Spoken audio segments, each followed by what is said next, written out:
Good morning. Looking live at the U.S. Capitol in Washington, D.C., where a lot is going on this weekend. The White House and congressional leaders are weighing their options as the clock continues to tick toward the debt ceiling deadline. The goal is the same: increase U.S. borrowing ability and reduce the deficit.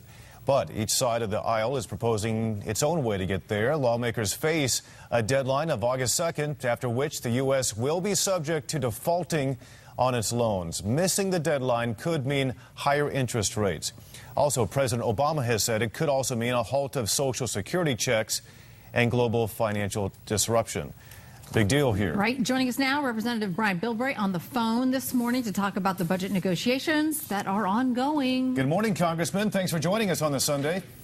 Tom, Bridget, sorry, believe me, I am very sorry I can't be there with you this morning as we planned. But you have a lot going on where you are right now. I want to get this straight real quick. On the whole Social Security threat, the whole Social Security checks, the president says they are in danger of stopping releasing those Social Security checks if that August 2nd deadline isn't met. As far as I understand, Social Security checks are already funded. Is that correct? Is this a reality? Absolutely right. You know, I just can't believe that the president could have said that. Even Dennis Kucinich, which you know is not exactly a right-wing crazy. Dennis is pretty liberal, and he says even he calls down the president of don't start talking about this. That fund has the money. The fact is that in reality, if you look at what's going to be impacted, the interest is going to be paid, the loans are going to be paid. Social Security has got its own fund. It is other issues that we've got to talk about. You know, things like education funds, the Pell Grants, the unemployment insurance. Those are the things. But for the president to pull out the Social Security issue, everybody, left or right, especially seniors, knows that really was an inappropriate thing for him to say, and I think he's going to regret it. I think he regrets it right now. Given that, how can most Americans share this burden equally, Congressman? Well, I think that we've got to recognize that everybody is going to be sharing it no matter what. The fact is, you know, look, everybody knew this was coming with the huge amounts of increase in spending over the last few years. And I'll tell you, as one that frustrated me, is I was raising the issue last year. Why weren't we voting on raising the debt limit if it was so important? Why didn't we do it last year when one party controlled everything? And frankly, I understand that Speaker Pelosi didn't want to bring it up before the November election because it was a tough vote to put her people through. But sure, after the election, she came in and lame duck between November election and January. You had 2 months there that she could have brought it up at any time. It wasn't going to make any difference. She was going to lose her majority.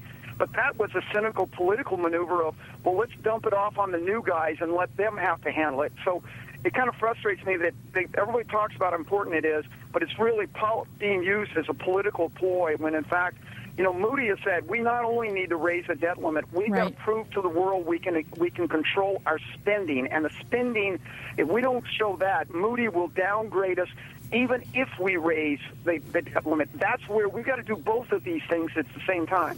You know, the debt limit, the ceiling there has been raised even in President George W. Bush's years in office. Explain the difference in climate. Why is there so much hesitation to do it this time around under the Obama administration as opposed to back when George W. Bush was the president? Tom, this is because the rating agencies have given us two things to do now rather than just one. Before, the rating agency would say, if you don't raise the debt limit, if you don't pay your interest, whatever, we may have to modify you.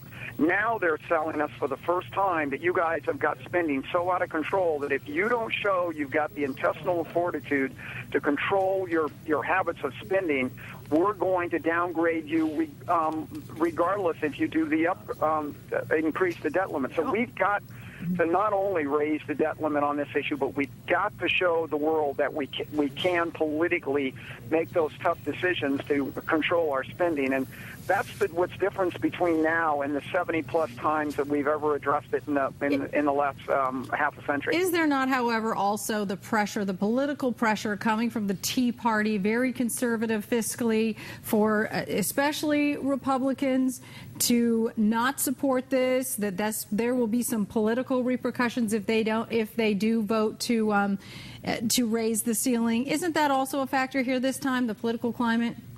Oh, yeah, it is, and it has been, Bridget. You're absolutely right. I think the issue, though, is remember, people forget the Tea Party was founded back in the Bush crowd, and then with the and T means taxed enough already, so they already all said, hey, look, we're not fools. We know when you start doubling our debt that eventually you're going to come and say, oh, the crisis justifies putting more taxes.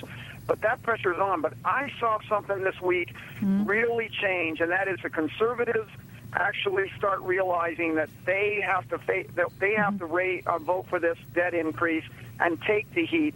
But the one way they will do it is if the debt is addressed, and they will do it. The overwhelming majority of responsible people will do it if both of these tasks are accomplished at one time.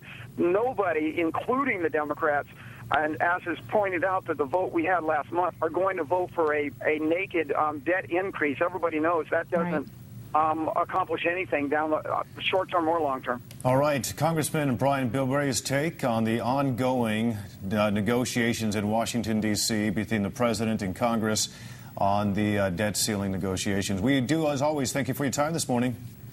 Thank you very much. God bless you, and look forward to getting back home to some decent weather.